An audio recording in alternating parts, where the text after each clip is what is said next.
നമസ്കാരം. മലയാളി വാർത്തയിലേക്ക് സ്വാഗതം. എറണാകുളം കാക്കനാട്ടെ കൂട്ട ആത്മഹത്യ. എന്താണ് അതിനു പിന്നിലുള്ള കാരണം എന്ന കാര്യത്തിൽ ഒരു വ്യക്തത ഇതുവരെ വന്നിട്ടില്ല. CBIയുടെ അറസ്റ്റ് ഭയന്നാണോ ഇത്തരത്തിലൊരു ആത്മഹത്യയിലേക്ക് നയിക്കപ്പെട്ടത് എന്ന ഒരു ചോദ്യം ഇവിടെ ശക്തമാവുന്നുണ്ട്. കസ്റ്റംസ് അഡീഷണൽ കമ്മീഷണറുടെ സഹോദരി ശാലിനിക്കെതിരെ പരീക്ഷാ തട്ടിപ്പ് അഴിമതിയിൽ CBI കേസെടുത്തിരുന്നു.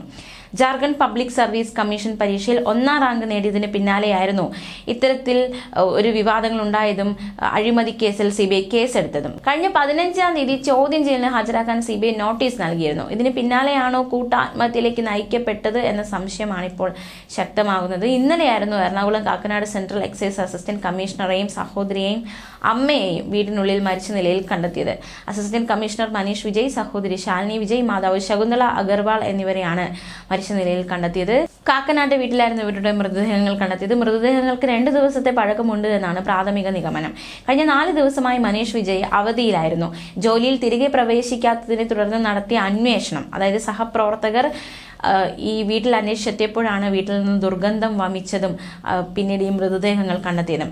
വീടിനകത്ത് നിന്ന് വലിയ രീതിയിൽ തന്നെ ദുർഗന്ധം വമിക്കുന്നുണ്ടായിരുന്നു. പോലീസ് നടത്തിയ പരിശോധനയിലാണ് മൃതദേഹങ്ങൾ കണ്ടെത്തിയത്. മനീഷിന്റെ മൃതദേഹം ഹാളിനോട് ചേർന്നുള്ള വലത്തെ മുറിയിലും, സഹോദരിയുടെ മൃതദേഹം വീടിന്റെ പിൻഭാഗത്തെ മുറിയിലും, മാതാവിന്റെ മൃതദേഹം വീടിന്റെ ഇടത്തെ മുറിയിൽ പുതപ്പ് കൊണ്ട് മൂടി മൃതദേഹത്തിൽ പൂക്കൾ ഇട്ട രീതിയിലുമാണ് കണ്ടെത്തിയത്. മനീഷിന്റെ മുറിയിൽ നിന്ന് ഹിന്ദിയിൽ എഴുതിയ ഒരു ഡയറി പോലീസ് കണ്ടെടുത്തിട്ടുണ്ട്. അവിവാഹിതരായ സഹോദരങ്ങൾ മാതാവ് മരിച്ചതിന്റെ വിഷമത്തിൽ ആത്മഹത്യ ചെയ്തോ എന്ന ഒരു ചോദ്യവും ഇവിടെ ശക്തമായി ഉയരുന്നുണ്ട്. എന്താണ് യഥാർത്ഥ കാരണം എന്ന കാര്യത്തിൽ വിശദമായ അന്വേഷണത്തിന് ശേഷം മാത്രമേ ഒരു നിഗമനത്തിലേക്ക് പോലീസ് സംഘത്തിന് എത്താൻ സാധിക്കുകയുള്ളൂ. എന്തായാലും കേസ് എടുത്ത അന്വേഷണം ശക്തമാക്കിയിരിക്കുകയാണ്. മനീഷ് ഏറെക്കാലമായി കൊച്ചിയിലും കോഴിക്കോടും കസ്റ്റംസിന്റെ പ്രിവന്റീവ് വിഭാഗത്തിൽ ജോലി ചെയ്തിട്ടുള്ള വ്യക്തിയാണ്. 1.5 വർഷം മുമ്പാണ് കൊച്ചിയിലേക്ക് സ്ഥലം മാറി എത്തിയത്. അമ്മയും സഹോദരിയും എത്തിയത് 4 മാസം മുമ്പാണ്. സാധാരണ രാവിലെ മനീഷിനെ ഓഫീസിൽ നിന്ന് കാറ് വന്ന് കൊണ്ടുപോകാറുണ്ട്. വൈകിട്ടോടെ തിരിച്ചെത്തിക്കും. സഹോദരിക്കോ അമ്മയ്ക്കോ ഇവിടുത്തെ മറ്റു വീട്ടുകാരുമായി, അതായത് അയൽക്കാരുമായി യാതൊരു തരത്തിലുള്ള ബന്ധവുമില്ല. അമ്മ ഇടയ്ക്കിടെ പുറത്തെ കസേരയിൽ വന്നിരിക്കാറുണ്ട് എന്നാണ് അയൽവാസികൾ പറയുന്നത്. അത് മാത്രമാണ് അവരുടെ ഓർമ്മയിലുള്ളത്. ഏറെക്കുറെ ഒറ്റപ്പെട്ട സ്ഥലത്താണ് ഇവരുടെ ക്വാർട്ടേഴ്സ് സ്ഥിതി ചെയ്യുന്നത്. സമീപത്ത് ഇടയ്ക്ക് കളിക്കാനെത്തിയ കുട്ടികൾ വീടിന് സമീപത്ത് നിന്ന് ദുർഗന്ധം വമിച്ചു. അതുകൊണ്ട് തന്നെ ഇവർ വന്ന് നോക്കുകയും ചെയ്തു. പക്ഷേ പൂർണ്ണമായും അടച്ചിട്ട നിലയിലായിരുന്നു വീട്. അതുകൊണ്ട് തന്നെ ക്വാർട്ടേഴ്സിനടുത്തുള്ള മാലിന്യക്കൂരയിൽ നിന്നുള്ള ദുർഗന്ധമായിരിക്കും എന്നായിരുന്നു ഇവരുടെ നിഗമനം. ഒരാഴ്ചയായി മനീഷ് അവധിയിലായിരുന്നു. സഹോദരിയുടെ ആവശ്യാർത്ഥം നാട്ടിലേക്ക് പോകുന്നുവെന്നായിരുന്നു മനീഷ് പറഞ്ഞത്. ഈ അവധി പറഞ്ഞ് 10 ദിവസത്തിനൊടുവിലാണ് കഴിഞ്ഞ ദിവസം ഇവരുടെ മൃതദേഹം കണ്ടെടുക്കുന്നത്. ഒരാഴ്ചത്തെ അവധിക്ക് പോയ ആൾ തിരിച്ചു വരാതിരിക്കുകയും മൊബൈലിൽ വിളിച്ചിട്ട് കിട്ടാതിരിക്കുകയും ചെയ്തതോടെ സഹപ്രവർത്തകർ വീട്ടിൽ അന്വേഷിച്ചു വന്നപ്പോഴാണ് ഇത്തരത്തിൽ മരിച്ച നിലയിൽ ഇവരെ കണ്ടെത്തിയത്. സാമ്പത്തികമായ പ്രശ്നങ്ങളൊന്നും ഈ കുടുംബത്തെ അലട്ടിയിരുന്നില്ല എന്നാണ് പുറത്തുവരുന്ന വിവരങ്ങൾ സൂചിപ്പിക്കുന്നത്.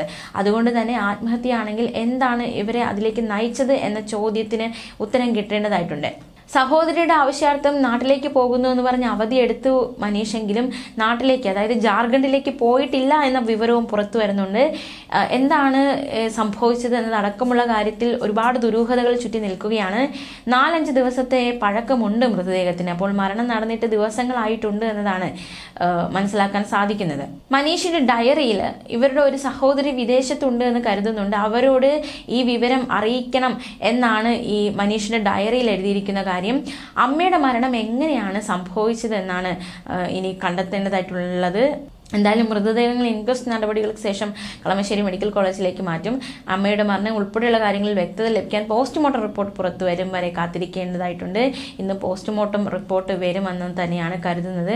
എന്തായാലും ദുരൂഹമായ ഒരു മരണമാണ് സംഭവിച്ചിരിക്കുന്നത്. എന്താണ് ആ വീടിനുള്ളിൽ സംഭവിച്ചതെന്ന ചോദ്യം ഇവിടെ ശക്തമാവുന്നുണ്ട്. ന്യൂസ് ഡെസ്ക് മലയാളി വാർത്ത.